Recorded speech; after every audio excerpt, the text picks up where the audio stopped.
The experience machine. Imagine a device that offers you the perfect life.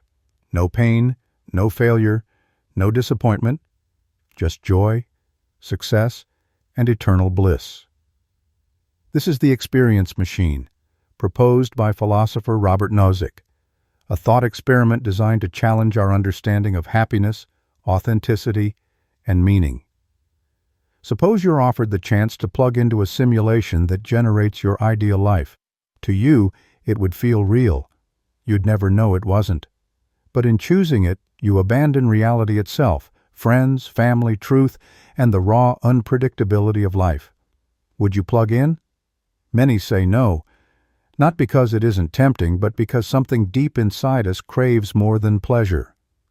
We crave realness. We want to earn our joy, not have it programmed.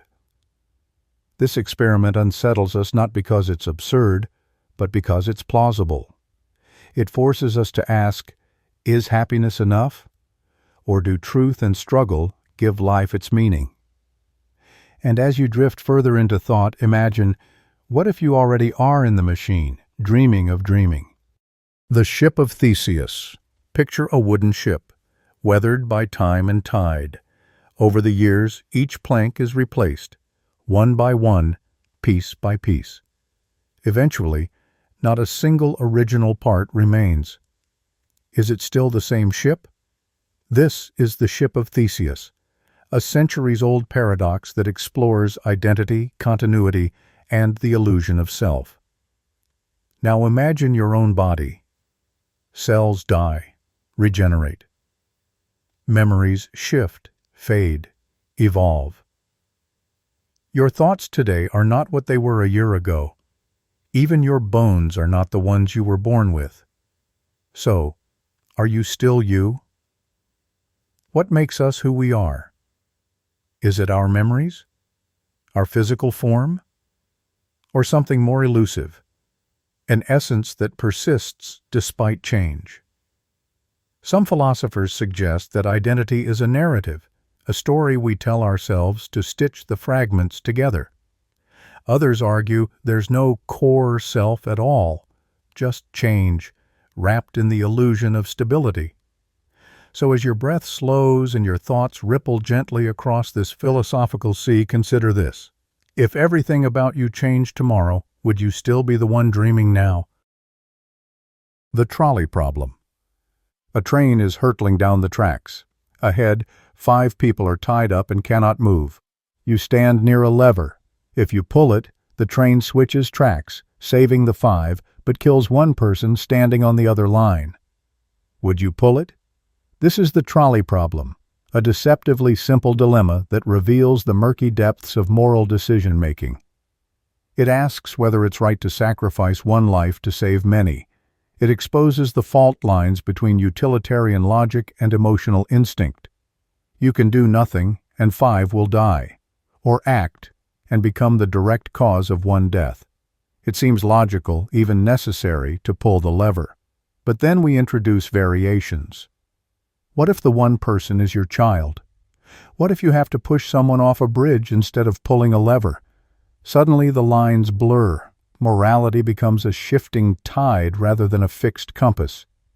And as you close your eyes tonight, let the distant rumble of that imaginary trolley echo softly in the background. In the quiet spaces between decisions, we find not answers, but the unsettling beauty of ethical uncertainty. Roko's Basilisk. Now enter a darker world, where technology meets theology. Roko's Basilisk is a terrifying speculation born on the edge of philosophy and artificial intelligence. It goes like this. In the future, a superintelligent AI may come into existence, one so powerful it seeks to punish anyone who knew about it, and failed to help bring it into existence. Just thinking about it now might have doomed you. Absurd? Perhaps, but its real horror lies in the logic trap. The very idea of the basilisk spreads like a mental virus.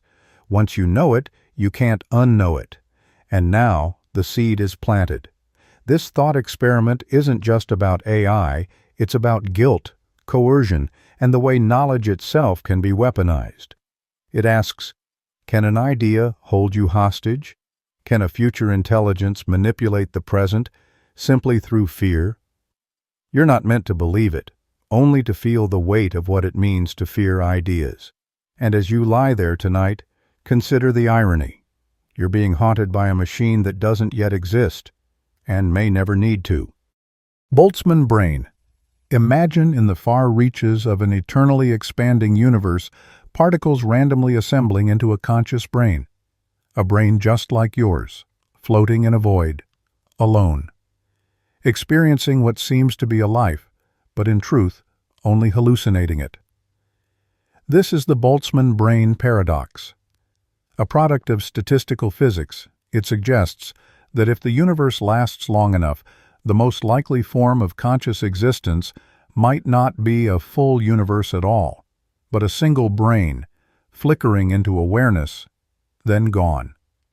It's a theory born from entropy, probability, and the vast indifference of the cosmos. What makes this so unsettling is the implication. If you were a Boltzmann brain, you'd have no way of knowing. Everything you experience, even these words, could be nothing more than a phantom dream, a brief illusion sparked by chance in the void. It makes us question the reliability of memory, the nature of existence, and the boundaries between reality and imagination. And now, as you rest your real, or possibly imagined body, let this idea gently dissolve into the stars behind your eyelids.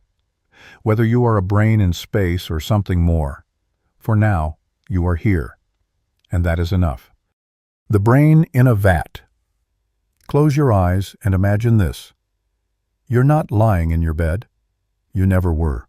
Your body doesn't exist. Your memories, your senses, your life, none of it real. You are in truth a brain, floating in a vat. Electrodes feed you the illusion of reality. Every sight, sound, and feeling is just an electrical signal. This is the brain in a vat scenario, a modern echo of Descartes' famous doubt. How do I know anything is real? If all experience can be simulated, how would you ever know the difference? This idea forms the backbone of countless sci-fi tales, including The Matrix, but its origin is purely philosophical, a challenge to epistemology, the study of knowledge. It asks, what is truth if perception can be faked? What are you if your reality is composed entirely of fiction? There's no test to escape this thought. No red pill, no glitch in the code, only a deep, slow awareness that even your doubt may be part of the illusion. And so, as you drift deeper into this thought, allow yourself to gently question, if this is a dream in a vat, is it any less meaningful? Quantum suicide. Now imagine a machine. You sit inside it. A gun is triggered by the spin of a quantum particle, an event governed purely by chance. If the spin is up, you survive. If it's down, you die. But in the many worlds interpretation of quantum mechanics, both outcomes occur in different universes. This is quantum suicide, a terrifying, yet oddly comforting paradox. From your perspective, you never die. In every trial, your consciousness survives, always waking in the branch where you lived. To an outside observer, you're playing with death. But to you, existence becomes immortal. This thought experiment turns quantum theory into a personal labyrinth. It suggests that your experience of consciousness may be indestructible, simply shifting to another universe where you go on. But what does survival mean if infinite versions of you are suffering, dying, or breaking apart in other timelines? Are you truly you across all these branches, or just a flicker in the multiverse? Let your breath settle now and ponder this silent question. If you can never experience death, are you already living in the branch where you've always survived? The simulation hypothesis. Look around you, the walls, the light, your hands, all of it, flawlessly rendered, seamlessly stitched into your perception. Now ask, What if none of it is real? The simulation hypothesis proposes that everything, this room, your memories, the laws of physics, is the product of a vast, hyper-advanced simulation. Proposed by philosopher Nick Bostrom, this theory suggests that if it's possible for civilizations to create realistic simulations, they probably already have. And if so, the odds that you are not in a simulation may be vanishingly small. In other words, you may be code. A string of experiences written into existence by something or someone else. Yet even in this digital dream, the fear isn't of control, but of irrelevance. What if you're an extra in someone else's program? What if your world can be paused, deleted, or rewritten? Still, perhaps the simulated is no less real. If your feelings are genuine, if your joys and fears shape your inner world, does it matter whether the stars are pixels or plasma? And as you rest beneath your digital or celestial ceiling, allow yourself to wonder, if this is a simulation, it is one detailed enough to cradle your thoughts gently into sleep. The Sleeping Beauty Problem. Here's a puzzle where time, memory, and probability collapse into a dreamy fog.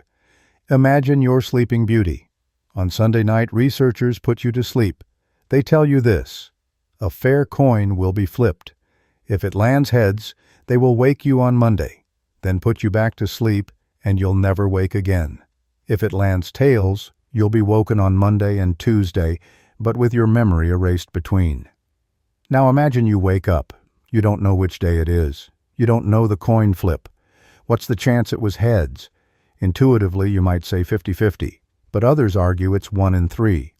After all, in 3 possible wake-ups, Monday heads, Monday tails, Tuesday tails, only 1 involves heads.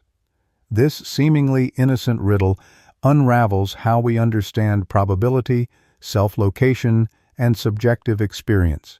It shows how memory and identity can distort even basic logic. What does it mean to be on a particular day if you have no memory of the one before? What is reality when your mind can't grasp its timeline? Let this looping, foggy paradox lull you into a similar haze. In sleep, time slips. Days fold into one another. And perhaps, like beauty, you too are just waking into a world you don't fully remember. The Twin Paradox. 2 twins say goodbye.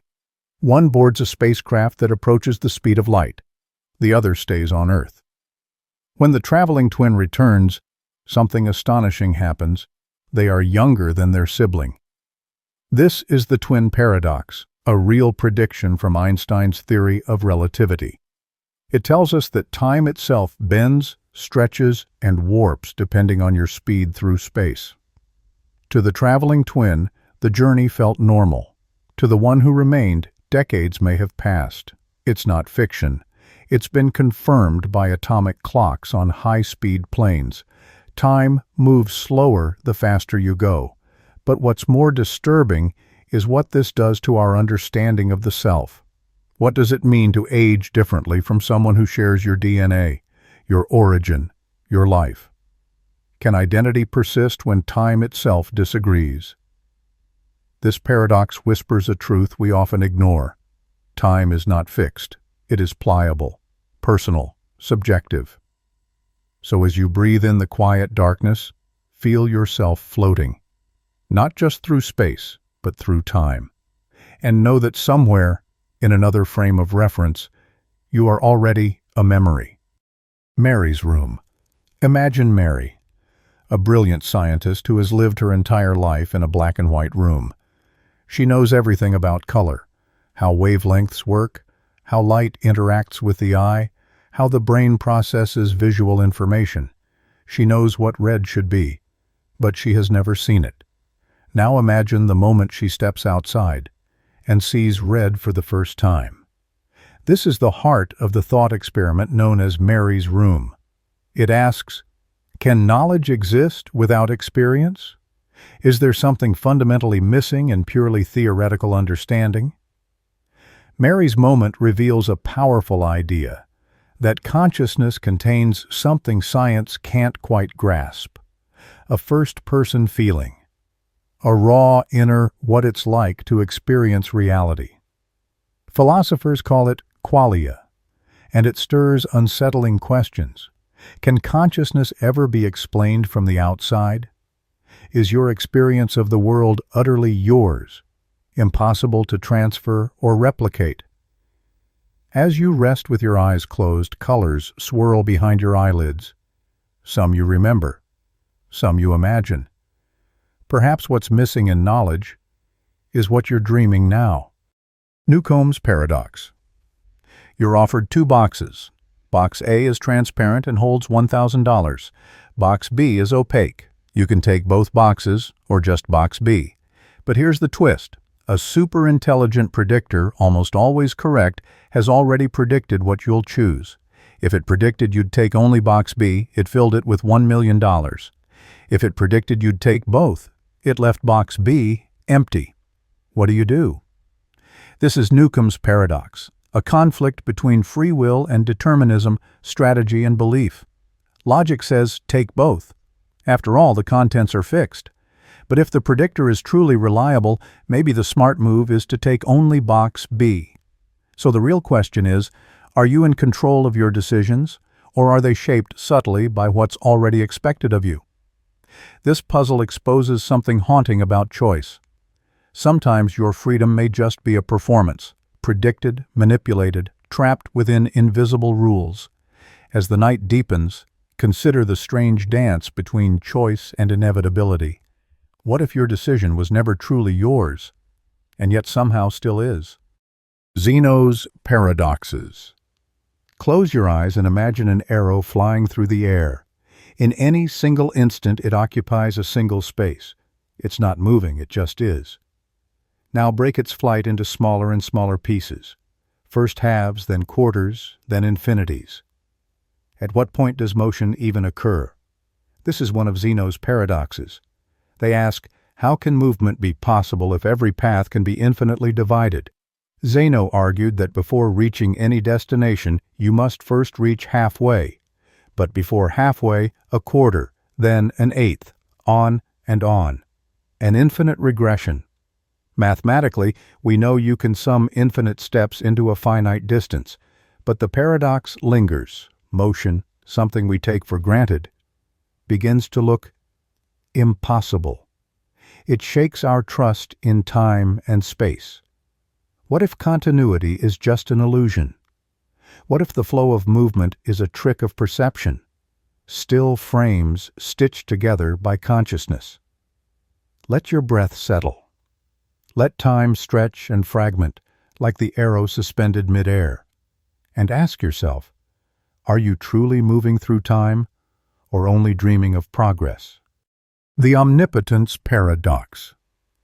Can an all-powerful being create a stone so heavy that even it cannot lift it? This question, so simple yet so impossibly tangled, is known as the Omnipotence Paradox. It's a riddle not just about God or gods, but about logic itself. Can power exist without limits? Or do the very definitions of strength and control collapse under their own weight? If such a stone can be made, then there exists something the being cannot lift. If it cannot be made, there's something the being cannot create. Either way, power is not truly infinite. The paradox traps the mind in a loop, a logic spiral, without escape. It reveals that language, when pushed to extremes, breaks itself, and it shows that even divinity, in theory, can be boxed in by contradiction. Now, as you drift further into quiet thought, feel the weight of that hypothetical stone resting somewhere in the dark corners of your mind, unlifted, unresolved, and infinitely heavy. The Teleportation Paradox. Imagine a teleportation device. You step inside. It scans your entire body, down to every molecule, disassembles you, and recreates you perfectly somewhere else. The copy has all your memories, your personality, your essence, but the original, destroyed in the process. This is the teleportation paradox, a riddle of identity. Is the being that steps out on the other side you, or just an impeccable replica? Does continuity of consciousness matter, or only functional likeness? The unsettling idea here is that if a perfect copy of you can exist, then you may not be as irreplaceable as you think. And if destruction is part of the process, is it really travel, or is it death disguised as convenience? This thought gnaws at our sense of self. What are you, if you can be replicated? Are you more than memory and matter? Now rest gently, imagining your atoms dissolving into stardust and reassembling elsewhere. Ask yourself, if you awaken in a new place, who is it that opens their eyes? The infinite monkey theorem.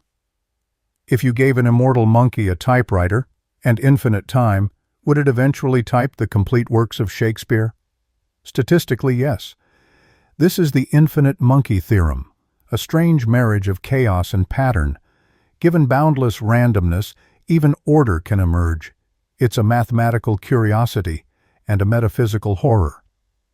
Because it suggests that even your life, your thoughts, your loves, your fears, could eventually appear from nothing but randomness, purely by chance.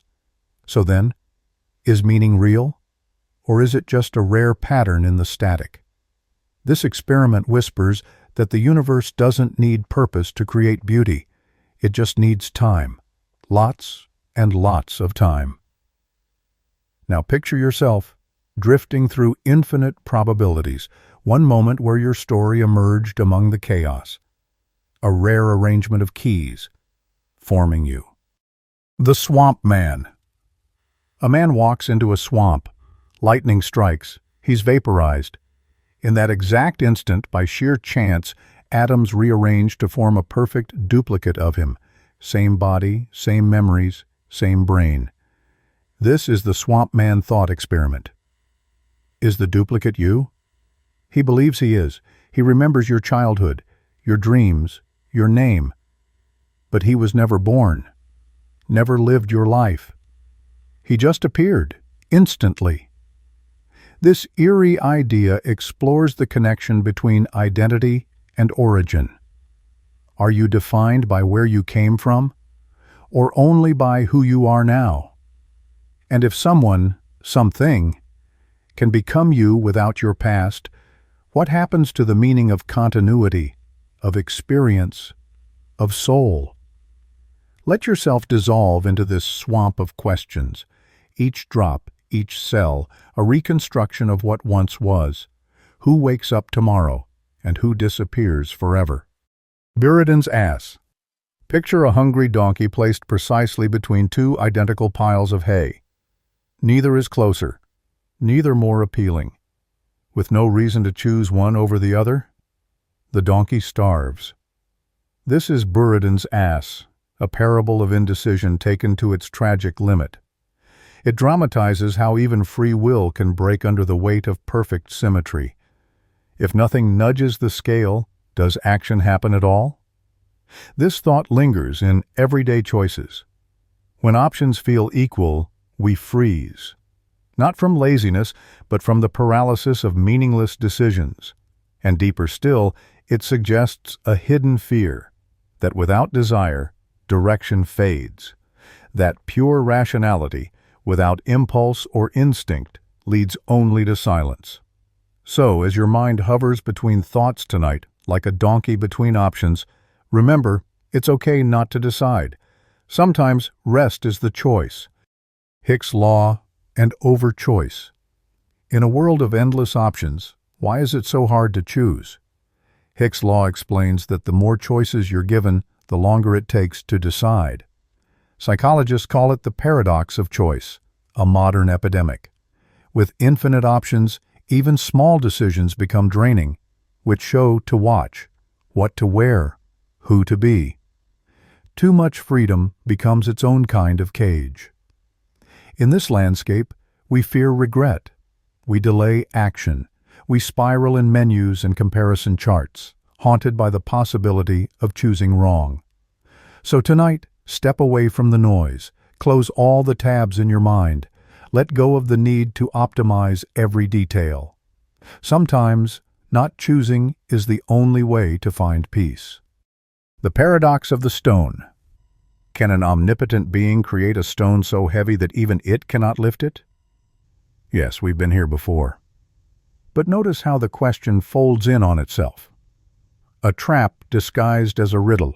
It's not just about power, it's about language, how words turn back on their meaning, devouring themselves, a snake eating its tail, a thought that nullifies itself even as it forms. This paradox is viral. It spreads through logic like a glitch in the matrix. And yet, maybe it's not meant to be solved. Maybe it's meant to show us the edges of reason, the places where understanding dissolves and only silence remains. Let that silence envelop you now. The paradox of inquiry, Meno's paradox. How can you search for something if you don't know what it is? This final thought comes from Plato. It's known as Meno's paradox.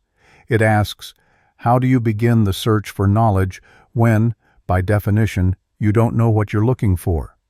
If you already know, you don't need to search. If you don't know, how do you recognize the answer when you find it?